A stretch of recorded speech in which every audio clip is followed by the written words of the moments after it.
Kia ora. Kia ora. Welcome to NOIS. NOIS. No one is safe. No topic is safe. We just want to say a quick shout out to the Select FM crew. Hi guys. They do an amazing job. You need to jump onto their socials. Their Instagram is select_FM, or go to their website, and there's a whole lot of links on there for the other platforms, www.selectfm.co.nz.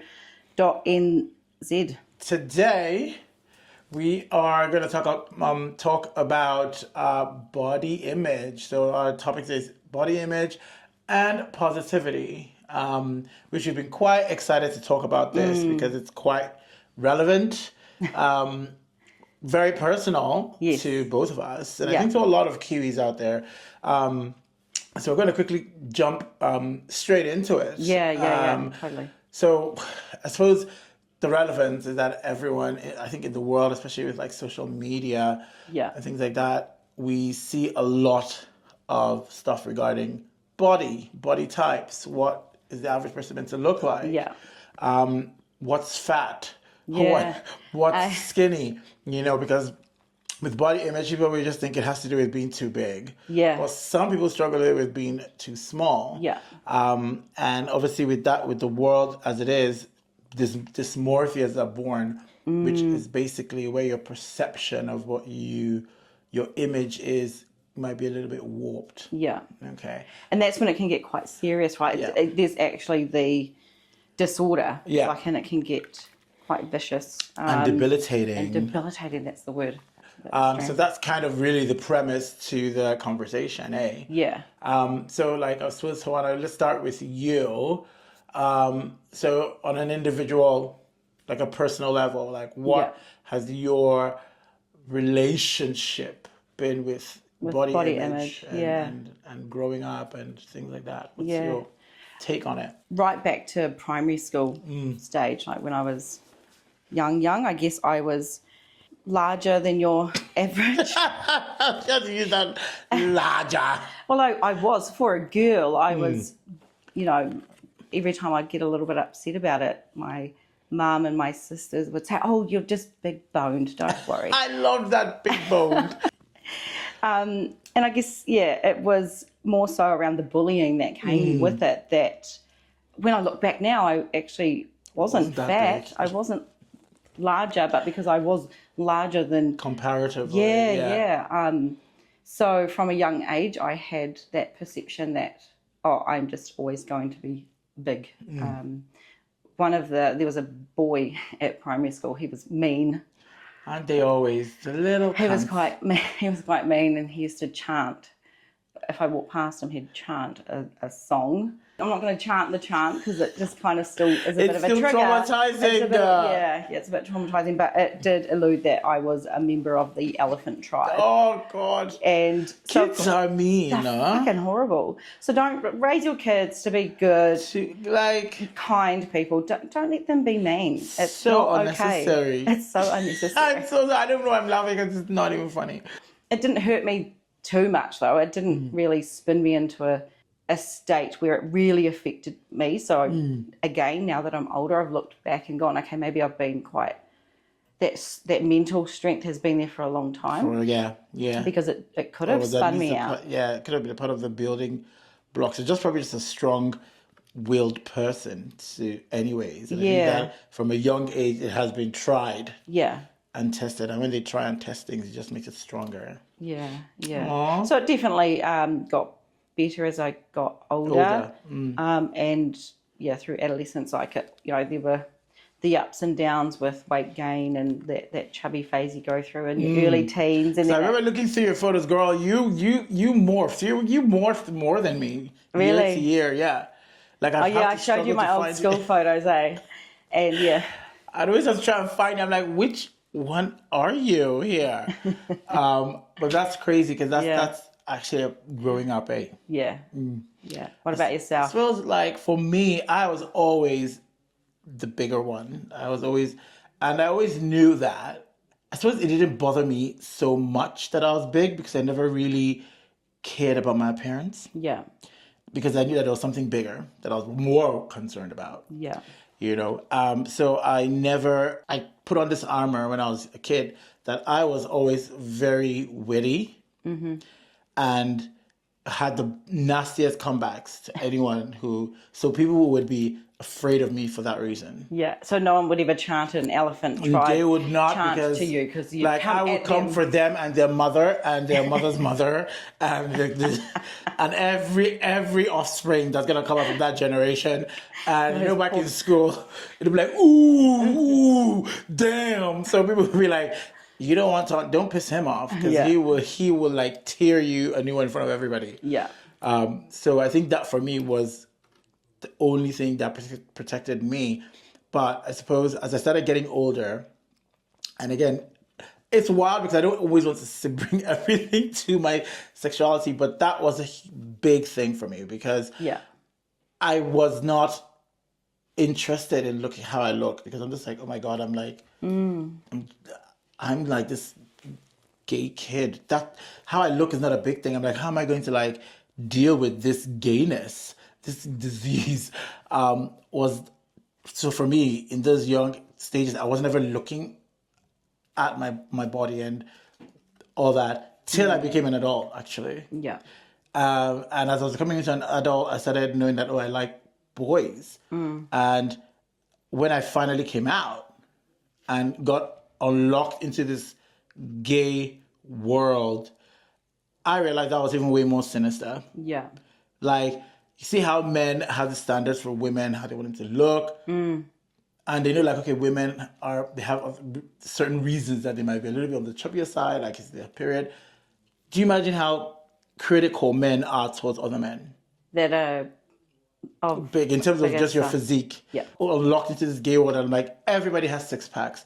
Everyone is literally Speedos constantly. And I'm just like, and I'm like, oh my God, I'm going to have to actually be gay. Like I'm going to have to have a 6-pack. I have to, like, I'm there. And then that's where like all of the problems, really, the relationship between me and my body started to begin. Because I'm not like, oh, I'm actually like fat. And on things like Grindr and all these things, guys, they are mean. They're like, no fats. Do you know what? Like, you need to be, and they will put under a certain kilos. They will whatever. put it on there, and they will tell you, no fats. They'll be like, no fats. Their favorite thing is no fats, no femmes. No, so that means if you're feminine, like if you're too like feminine, so they don't want. And you see this all the time, and you could chat to people, and they'll be like, yeah, no, you're too overweight. Fuck. Or people be like, you might want to chat to somebody in the club or wherever, and they're like, sorry, you're not my type. It's just a preference. Wow. So it was a ruthless world. I was like, okay, look. No fats. I cannot believe that. Oh, girl. Imagine it was a fucking Amazon out there. It was like the Serengeti had less violence than than those the gay community sometimes. For me, that's, I think, where my relationship became very disorganized. And I started realizing, oh my God, I am obese. I have to do something about this. And obviously it took a big toll when you start working out. Yeah. And that was the only time I started really working out. I was like, oh my God. So I never worked out for me. I was like, oh my God, first of all, I have to not look good, because like nobody's going to want to fuck me. Yeah.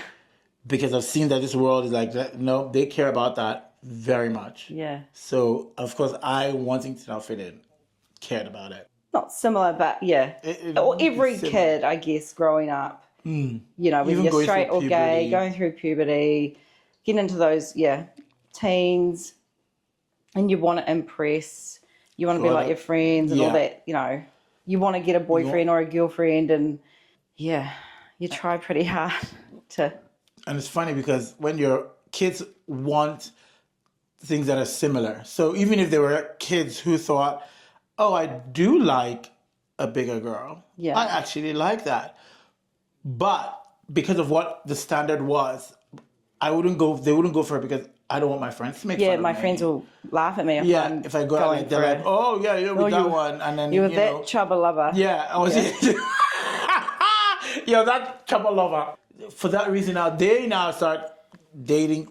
So it now even further isolates the bigger girls or the bigger people, because like, oh, I can't be loved the way I am. Yeah. And that's because when your kids were not we're not actually taught to understand own and your fall own thing. own your own thing and fall in love with a person for their personality and not just the looks not just that image. And I guess also back in the day, you know, us growing up in the 80s and 90s, there wasn't the social media stance, so we had the whatever was on the MTV, the music videos, which were clearly not as raunchy as they are now. There's less and less clothes now.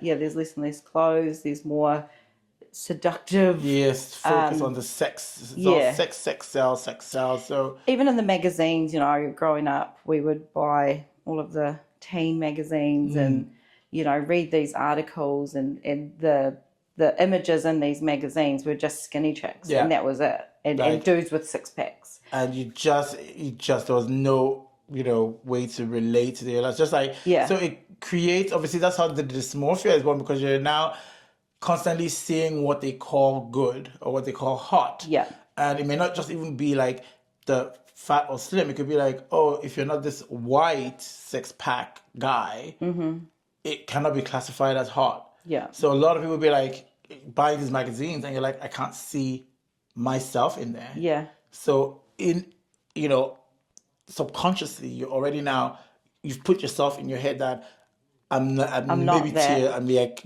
I'm the hottest in my tier. You already start to put a tier system that the white six-pack skinny girls are top tier, because that's what all the magazines everywhere are saying. So I'm now the second tier. You've already placed yourself below, and that already has set a benchmark for you, which is not obviously real, as you know, we grow up and we get more exposed. Yeah, you know, just still keeping in that growing up phase. I never had that extent of having the hate towards my body like others may have, or creating that dysmorphia. So I am quite glad I've never experienced that part.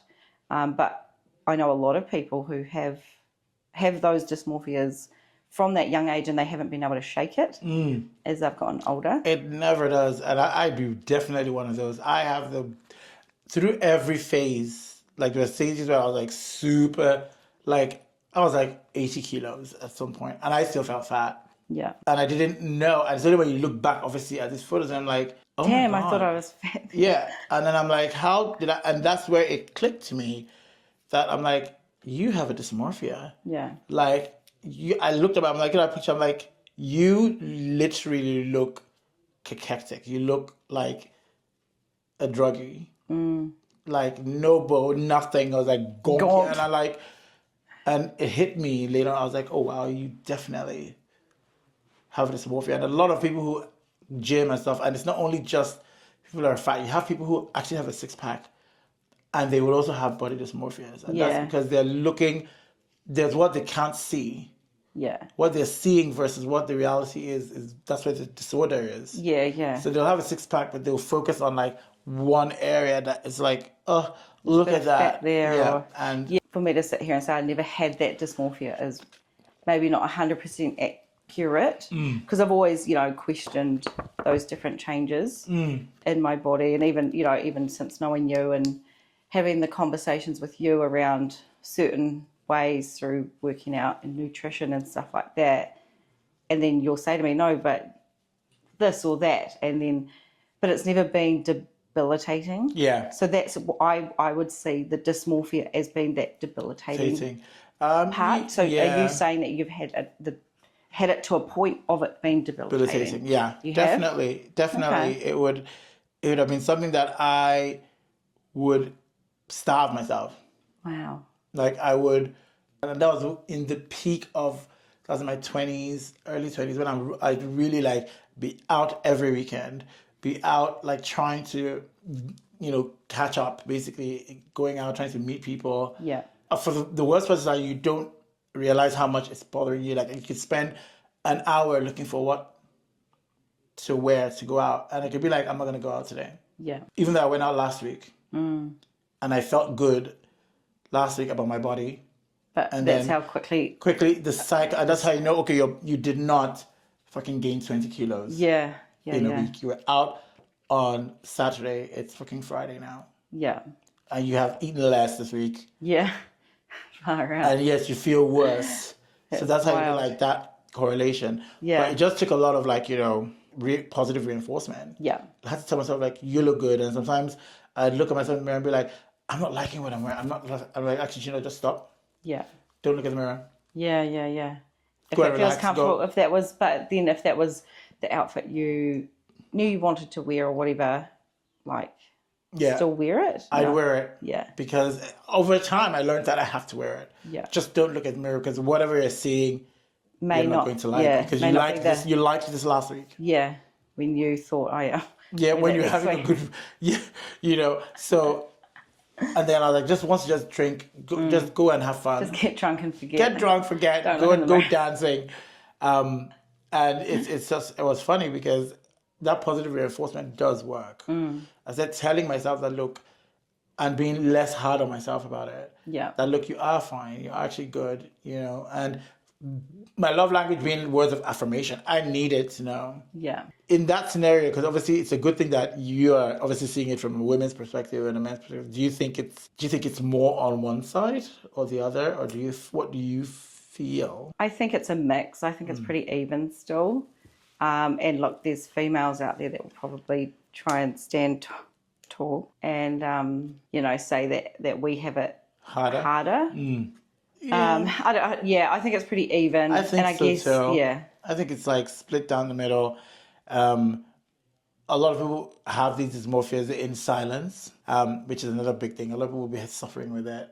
And I think too, just also remembering that this whole dysmorphia, this body image thing, it's not necessarily about your weight. It can be, someone has a crooked nose or, they don't like the way their lips sit. The biggest problem for body dysmorphia, would you think, is weight? Weight would be probably the most common one. The most common, yeah. It will be definitely the most common because there's ways to hide it and get yourself comfortable with it. Yeah, you can change your clothing, you can pretend you're pregnant. Yeah. So obviously we've said that we both had obviously different degrees growing up. Yeah. How do you feel you've managed?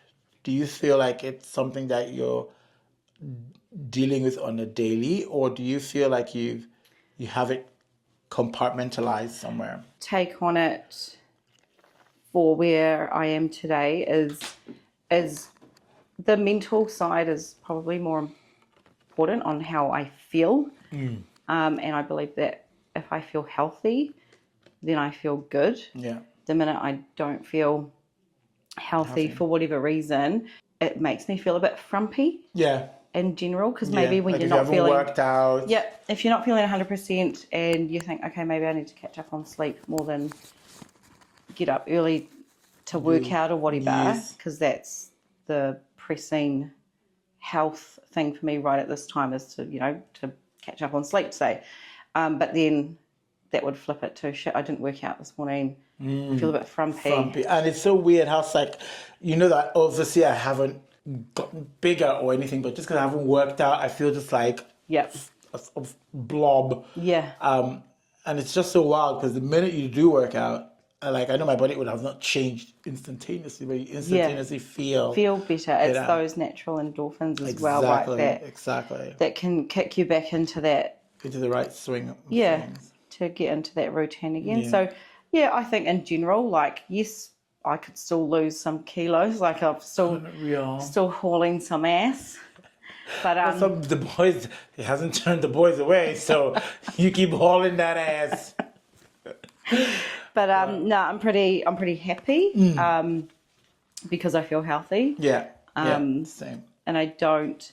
And look, there's days where might not feel and that is really important to know that is normal and that's okay. You can't feel great all the time. No, exactly. You're allowed to. Your moods and your hormones they're up and down. So the minute you can accept it, and not try and fight it. Not focus too much on it. Yeah, because it's too negative. Yeah. I just don't. It's just gonna wear you out. Yeah, rather focus on the positive and just reset. If I get off track, like I have done the last couple of weeks, where life has been chaotic, life is busy, and I've been out festivities. of sync with my normal routine. I haven't gotten too upset about that, because I know right from such and such date I can reset and get back into the swing of things. So, but yeah, what about yourself for today? I think for me, I think I definitely am in a good space. I've just kind of, I think it comes with getting older as well. I've just accepted a few things and realized and become in my journey to being less hard on myself. Yeah. I've just accepted that, look, it is, you're not my 600-pound life. Do you know what I mean? It's not, you're not like that, and you're healthy and you're working all the time and you're strong, and that's all that really is important. And you need to start looking at yourself and be able to self-validate. Yeah. And not like expect other people to do that for you. Yeah. And obviously, since I started doing that, the amount of fucks I gave was not much. Yeah. Now it really is not existent. So, which is good. Yeah. What about the gym and exercise and all those things? Like, what do you believe is the positive that comes out of that, or the negative, the reinforcements from? Exercise is very important, whichever way you plan to do it. Yeah. I think the gym, and like you said, the gym craze has gone insane. Wild, yeah. That there's now a whole culture in with gymming. And now that there's social media, if you're ever going to go to a gym, you need to go in with your own purpose, because everybody in there is doing something for themselves. Yeah. There's some people who are power lifters who are there doing exercises to strengthen them for that. Yeah. There are people who are gymnasts, and there are people who are swimmers, and there are people who and they do different things. And there's a gene pool in there that you really cannot compare yourself with. Yeah, so that's the thing. It's the comparing. So if you're too comparative, then don't. You will just burn out. You will lose. You get a lot of negative reinforcement because, oh, that person's lifting heavy weights, or I don't want to. If I come lifting all my baby weights and I feel like people are looking at me, and it's like 9 out of 10 times people don't care. They're not giving a fuck. They do not care. Yeah. So it's one of those things that if you're don't go in with your own intent, it can be a negative thing, and now that there's a lot of workout programs that you can watch at home. Oh, totally. Do what feels good and positive for you. It can be a very intimidating place for a lot of people. Totally. And you do see those influencers, who are constantly filming in the gym. So I can understand why some people do not like to go to the gym. Yeah. You look on social media, you're seeing all this, you're like, oh my God, that's going to be me now. I go in there, I don't know what I'm doing. Somebody's going to be filming me, and I'm going to be like a new viral video. Yeah. But what about you? Because you have your gym at home. Yeah, I have a home gym because not because I don't like going to a gym. I would go to a gym if I wanted to, but I quite like doing things by myself. She's not a loner, people. She's not. No, but I know what you mean. Put me in a team sport. Like, I fucking love exercise. I love hiking. I love the sports. I love all that shit. But yeah, it's that convenience that we do have a home gym. Yeah. I mean, you could use the home gym. I know, but I need to go out. I will be so distracted. That's the other thing, right? I won't push myself. That discipline of actually going to the gym knowing that it's in the house versus, leaving the house and just And it's that mentality we talked about, people who work from home, if they can or can't, if they get distracted or not. Same with the gym. I love the gym at the house, but obviously the downfall of that is that there's not as much equipment, the availability of different equipments. But I think I've used my initiative on quite a few. This is the thing. There's ways around it too. And with YouTube and stuff, and you can actually Google if you're wanting to work on a particular part, then what does it look like in the gym, and then you rejig something. Exactly. I mean, I have been to a lot of gyms over the years. I was a bit of a gym whore for a while. I jumped from gym to gym. So I've seen them all. I know how they all work, apart from all the BFTs and the F45 stuff. I was a CrossFitter, all right. Yeah. I've never gotten into that side of it. But what I do like, from what I know, is that there's a lot of gyms out there now that are a lot more welcoming to all sizes and ages. You know, I think back in the day it was more, oh, you only go to the gym if you're that buff gym bunny and you've got 73 muscles in your fucking forearm that you want to show and you have off. all the cool Lululemon. Yeah, you got all the attire. So there's a lot of things that just all those put people scrunchy off. fucking ass cheek fucking holding together tights and Wow. stuff. Like I've got them. I know what to get you. I know what to get you for Christmas. I've got some, and I wear them in my own gym and look at my own ass. So it's all good.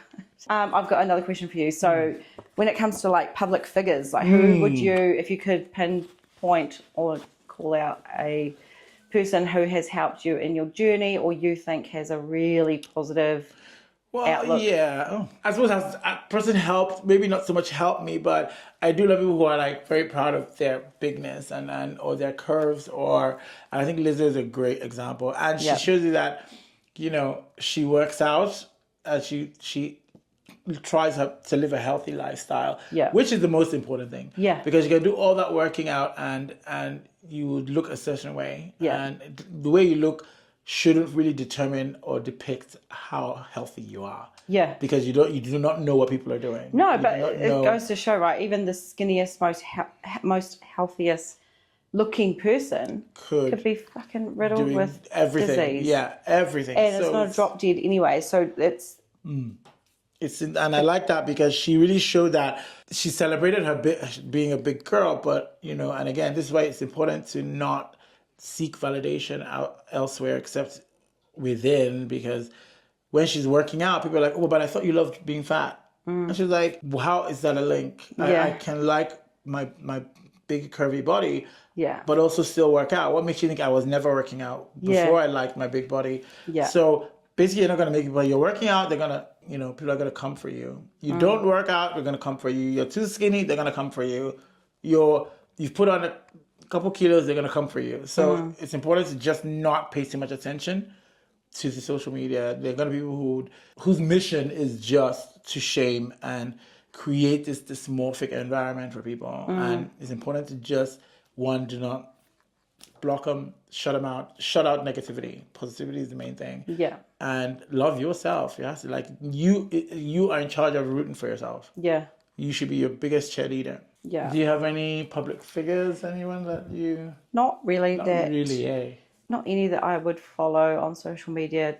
Like, you know, you see a lot these days of people who have these tips and tricks who have, you know, helped them get to a point where their health and nutrition, you know, it's been important to them and they're sharing it. Does it work for everybody? I mean, not. Yes or no. Like, everybody's different. I think if I had to, like, props to anybody, like, since I've known you, you've been very helpful in my journey and understanding the health side, the nutrition side a lot more, and then the balance of why the body does what it does when you do start working harder on focusing on that. Because, I mean, when we first met, I didn't gym. I don't think when we first met. Yeah, so you've been really helpful, so thank you for that. Oh, baby girl.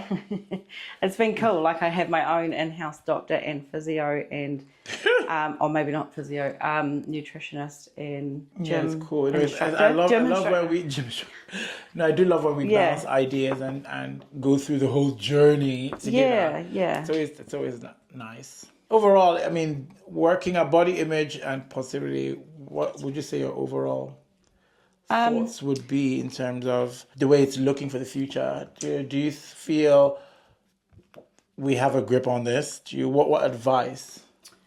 If I could give any advice for people who are possibly struggling with something that they're not happy with their own body, is to talk about it with a friend or family member, you know, someone that they trust, if it's serious, you know, because we all talk about it, my fat roll here or my crooked ear there or something.